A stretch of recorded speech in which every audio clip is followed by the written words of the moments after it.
السلام علیکم۔ آج ہم نئے سبجیکٹ کے ساتھ حاضر ہیں۔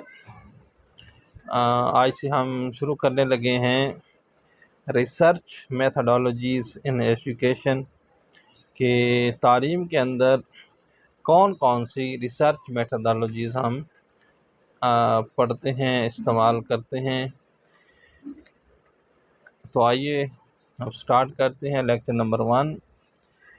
اس میں آج ہم پڑھیں گے وٹ از ریسرچ، کہ ریسرچ کیا ہے۔ جیسے کہ انگلش کا جو لفظ ہے ریسرچ، کہ بار بار تلاش کرنا، بار بار ڈھونڈنا۔ جب سے انسان نے دنیا میں قدم رکھا ہے اسے کوئی نہ کوئی مسئلہ یا مشکل پیش آتی رہی ہے۔ انسان نے اس مشکل یا مسئلہ کو حل کرنے کے لیے ریسرچ کی۔ ایک مسئلہ حل ہوا تو دوسرا مسئلہ درپیش آ گیا، دوسرا مسئلہ حل ہوا تو تیسرا آ گیا، تیسرا مسئلہ حل ہوا تو چوتھا آ گیا۔ تو دراصل مسائل حل کرنے کے لیے جو کوشش کرتے ہیں اس کو تحقیق کہتے ہیں۔ تحقیق کا مطلب اور مفہوم ہے کہ سچ ثابت کرنا یا حق ثابت کرنا۔ اس کی ایک ڈیفینیشن ہے ریسرچ کی۔ تحقیق جستجو کے اس عمل کا نام ہے، یعنی یہ ایک پروسیس آف اسٹرگل ہے جس سے پریشان کن مسائل کو حل کرنے میں مدد ملتی ہے۔ یعنی اس سے ہم ایسے مسائل حل کرتے ہیں جو انسانی زندگی میں پیچیدگیاں پیش کر رہے ہوتے ہیں، انسانی زندگی کو پیچیدہ بنا رہے ہوتے ہیں۔ ان پیچیدہ مسائل کو حل کرنے میں ریسرچ ہماری مدد کرتی ہے۔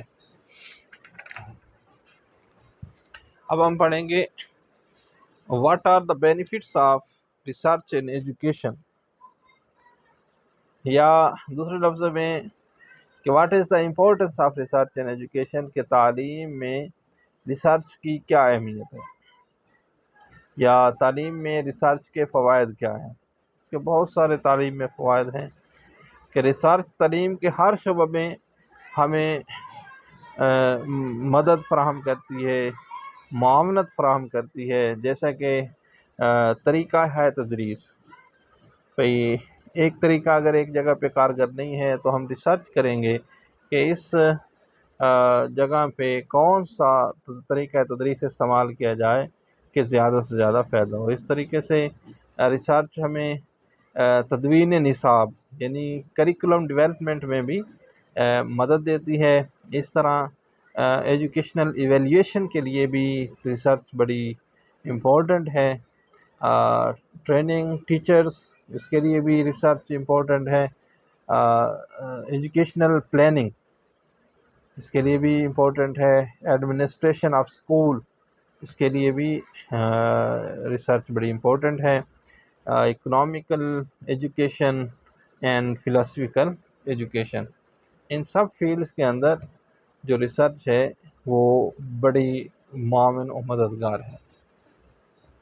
مثال کے طور پر ایک تحقیق اگر ایک ایسے طریقے تدریس کی نشاندہی کرتی ہے جو زیادہ مؤثر ہے اور جس سے زیادہ طالب علم استفادہ کریں تو یہ تعلیم کی ترقی میں بہت اہم ہے۔ اس طرح ایک تحقیق کے نتیجے میں کم سے کم وسائل اور زیادہ سے زیادہ لوگوں کو اس سے فائدہ ملے، جیسا کہ آج کل ڈسٹینس لرننگ میں علامہ اقبال اوپن یونیورسٹی کا طریقہ ہے تدریس ہے۔ اس سے لاکھوں لوگ پاکستان کے اندر، یعنی ان علاقوں کے لوگ جہاں پر کوئی وسائل نہیں ہیں، ان کے پاس پیسوں کی کمی ہے، وہ بڑی بڑی یونیورسٹی میں نہیں پڑھ سکتے، تو علامہ اقبال کے ایکسپرٹس کی ریسرچ کے مطابق ڈسٹینس لرننگ لاکھوں لوگوں کو فائدہ دے رہی ہے۔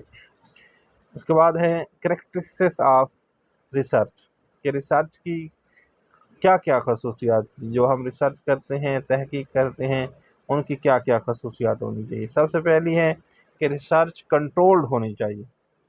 کنٹرولڈ کا مطلب کہ اگر آپ دو فیکٹرز یا دو ویریبلز کا تعلق بیان کرنا چاہتے ہیں، ریلیشن شپ بیان کرنا چاہتے ہیں، تو ریسرچ ایسے طریقے سے کریں کہ باقی فیکٹرز کا ان دو فیکٹرز پر اثر کم سے کم ہو، یعنی کنٹرول ہو۔ اس کے بعد ہے ریگرس۔ ریگرس کا مطلب ہوتا ہے سخت یا مضبوط، یعنی جو آپ کی ریسرچ ہے اس میں جو آپ پروسیجرز سوالات کے جوابات کے لیے استعمال کرنا چاہتے ہو تو وہ ریلیونٹ ہو، اپروپرائٹ ہوں اور جسٹیفائڈ ہوں۔ فار ایگزامپل اگر آپ کمپیوٹر میں ریسرچ کرنا چاہتے ہیں تو آپ کو کمپیوٹر کے ریلیٹڈ مواد کو اور سوالات اور جوابات کو اکٹھا کرنا ہے، یعنی اس سے ریلیونٹ ہو۔ اس کے بعد ہے امپیریکل، کہ ریسرچ امپیریکل ہو، عملی ہو، اس کا مطلب ہے تجرباتی ہو، ٹھوس ہو۔ آپ کا ریسرچ ڈائریکٹ تجربہ یا مشاہدہ پر مشتمل ہو، کاپیڈ نہ ہو۔ اس کے بعد ہے لاجیکل، کہ آپ کی جو ریسرچ ہے وہ کچھ خاص پرنسپلز اور کچھ خاص پروسیجرز کو اڈاپٹ کرے، اس پر مشتمل ہو۔ اس کے بعد ہے سائیکلیکل، صاف ظاہر ہے کوئی بھی ریسرچ ہے اور وہ ایک پرابلم سے ہی شروع ہوتی ہے اور اسی پرابلم کے حل کرنے پر ختم ہوتی ہے۔ انالیٹیکل کا مطلب ہوتا ہے تجزیاتی، یعنی جزء میں بدلنا۔ ریسرچ میں استعمال ہوں ثابت شدہ تجزیاتی پروسیجر مواد کو اکٹھا کرنے کے لیے، چاہے وہ ہسٹوریکل مواد ہو، ڈسکرپٹیو مواد ہو، ایکسپیریمنٹل مواد ہو، یا کیس اسٹڈی سے کوئی لیا گیا مواد ہو، لیکن وہ تجزیاتی ہونا چاہیے۔ اس کے بعد ہے کریٹیکل، کہ آپ کی جو ریسرچ ہے وہ ایگزیبٹ کرے کیئرفل اینڈ پریسائز ججمنٹ۔ اور اس کے بعد ہے 8ویں ہے سسٹمیٹک، اس کا مطلب ترتیب یا منظم، یعنی جو آپ ڈیٹا کلیکٹ کر رہے ہیں، جو پیٹرن آپ فالو کر رہے ہیں، اس میں ڈیٹا کلیکشن، پھر ڈیٹا انالیسس، پھر ڈیٹا انٹرپریٹیشن وداؤٹ بائسنگ، یعنی ایک بڑی پری پلانڈ اور پیٹرن کو فالو کرتے ہوئے آپ کی ریسرچ ہونی چاہیے۔ اور اس کے بعد ہے لاسٹ پہ ریپلیکیٹڈ، یعنی نقل یا مڑا ہوا بار بار، کہ ریسرچ میں آپ کوئی بھی اگر آپ ایکٹیویٹی کرنا چاہتے ہیں تو اور ریزلٹس حاصل کرنا چاہتے ہیں تو آپ اس کو بار بار کریں۔ بار بار کرنے سے اس کی ویلیڈیٹی بڑھتی جائے گی اور اچھے اور ایکوریٹ ریزلٹس آنا شروع ہو جائیں گے۔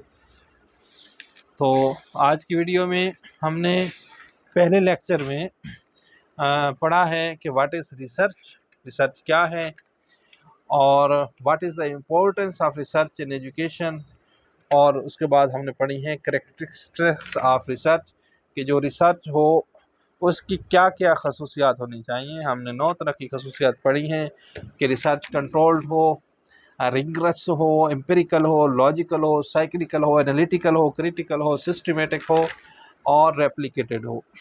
امید ہے آج کی ویڈیو کی آپ کو سمجھ آ گئی ہوگی۔ مزید ویڈیوز کو دیکھنے کے لیے ہمارے چینل کو سبسکرائب کیجیے اور اپنے دوستوں کے ساتھ ویڈیوز کو شیئر کیجیے۔ اگلی ویڈیو میں نئے ٹاپک کے ساتھ پھر ملیں گے۔ اللہ حافظ۔